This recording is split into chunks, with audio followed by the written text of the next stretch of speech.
Bank Negara has kept the overnight policy rate unchanged at 1.75% as it notes the strengthening in the global economy, supported by improvements in manufacturing and services activity. However, BNM acknowledges that the pace of recovery varies across countries, where economies making better progress in their vaccination programs have been able to ease containment measures, enabling a swift recovery in domestic recovery. The central bank notes that financial conditions remain supportive of growth, but overall the balance of risk to the growth outlook remains tilted to the downside, mainly due to uncertainty over the path of the pandemic.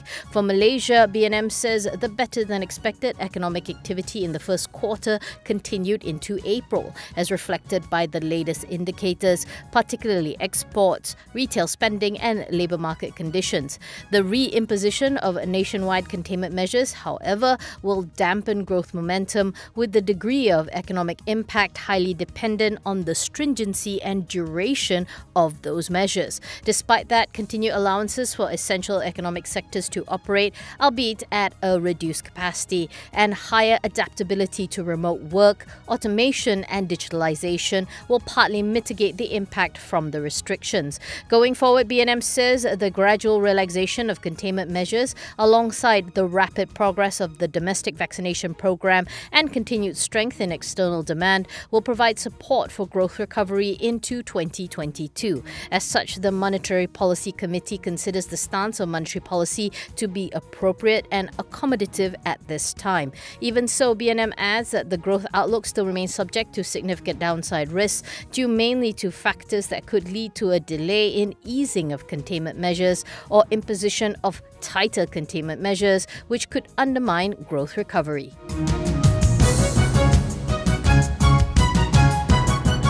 Attorney General Tan Sri Idris Haron says Tan Sri Muhyiddin Yassin remains the country's Prime Minister in terms of law, as it is not clear at this stage that he has lost the confidence of a majority of members of Parliament. In a statement, Idris said the government does not have any clear facts for now that prove Muhyiddin has lost majority support in the Dewan Rakyat. Idris points out that pursuant to Article 43(2)(a) of the Federal Constitution, the determination of whether a person has the confidence of a majority of the members of the Dewan Rakyat shall be determined by the members of Dewan Rakyat themselves and not through a statement by a political party or any political party leader.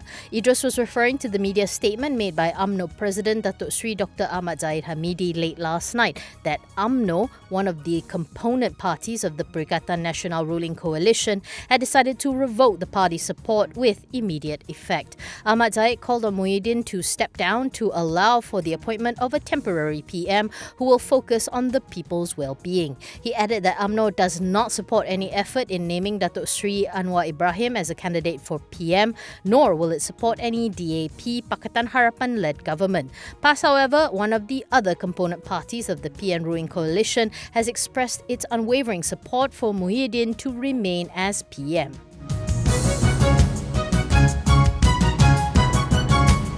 Pelican International Corp has disposed of its logistics centre in Germany for a cash consideration of 81 million euros in a bid to unlock value in the asset. The group says that part of the disposal proceeds will be used to reward shareholders through a special cash distribution. In a BOS filing, Pelican says its subsidiary had entered into a conditional sale and purchase agreement with HE for Falcon C1 and HE for Falcon C2 to dispose of the centre located in Straße den Einheit in Falcon C, Germany. Based on Pelican's audited consolidated financial statements for FY20, the disposal is expected to realise an estimated one-off gain of 184.8 million. Pelican subsidiary also entered into a conditional lease agreement with the new owners to remain as a tenant of the property under a 5-year lease once the proposal is completed. The rental property's annual gross lease fee of 4.15 million euros is payable on a monthly basis.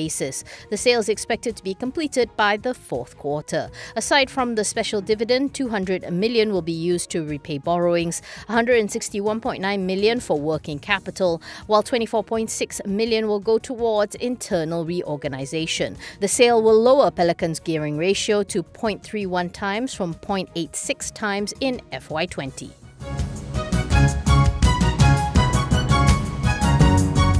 WCT Holdings 60/40 JV with China Communications Construction Co. Malaysia has accepted the tender offer as the main contractor for the expansion of the Sepangah Bay Container Port in Kota Kinabalu for 899.8 million ringgit. In a filing, WCT says the WCTC CCJV had today executed a letter of acceptance dated July 2nd, issued by the government as represented by the Sabah Economic Development and Investment Authority. The contract is expected to commence in September 2021 and to complete in February 2025. The works include environment protection and enhancement, traffic management control, seawall construction and building works, among others.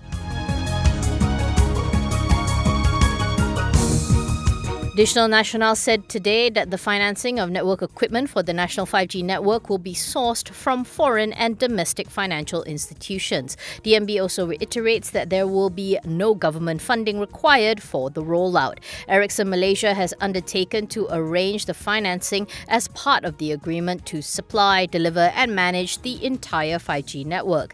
DNB will securitize future cash flow from its wholesale business with mobile network operators via sukuk programs to finance its other network operating expenditure and meet its obligations to repay financiers when due. To recap, last week DNB announced that it had appointed Ericsson to design and build the national 5G network at a total cost of 11 billion ringgit. Today, DNB revealed that Ericsson's bid was around 700 million lower than the total cost ownership of the next closest bid.